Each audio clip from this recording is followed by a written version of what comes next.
ইতিহাসবিদদের ভাষ্য অনুযায়ী ওই প্রথম বিশ্বযুদ্ধের সমাপ্তি পর্বই পরবর্তী বিশ্বযুদ্ধের বীজ বপন করে গিয়েছিল, যার ধারাবাহিকতায় মাত্র 2 দশকের মধ্যেই পুরো পৃথিবী জুড়ে আবারও বিশ্বযুদ্ধের ডামাডোল বেজে উঠেছিল।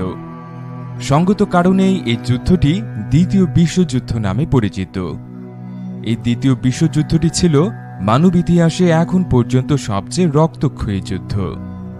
আনুষ্ঠানিকভাবে 1939 থেকে 1945 সাল পর্যন্ত চলা এই যুদ্ধে পৃথিবীর কমপক্ষে 30টি দেশের প্রায় 10 কোটি মানুষ সরাসরি অংশ নিয়েছিলেন। আর যুদ্ধ শেষে সব মিলিয়ে প্রাণহানির সংখ্যা ছিল 8.5 কোটির বেশি। এর মধ্যে 5.5 কোটির বেশি ছিলেন বেসামরিক নাগরিক।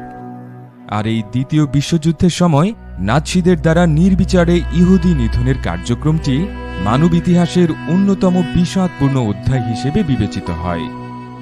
হলোকাস্ট শীর্ষক এই জেনোসাইডে কমপক্ষে 60 লাখ ইহুদি ধর্মাবলম্বী মানুষকে হত্যা করেছিল নাৎসি বাহিনী।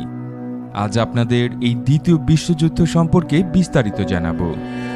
অবশ্য তার আগে প্রথম বিশ্বযুদ্ধ সম্পর্কে বিস্তারিত জানতে চাইলে আমাদের এই ভিডিওটিও দেখতে পারেন। সুপ্রিয় দর্শক, চলুন তবে আর কথা না বাড়িয়ে আদ্যপান্তর এই পর্বে ইতিহাসের সবচেয়ে রক্তক্ষয়ী সংঘাত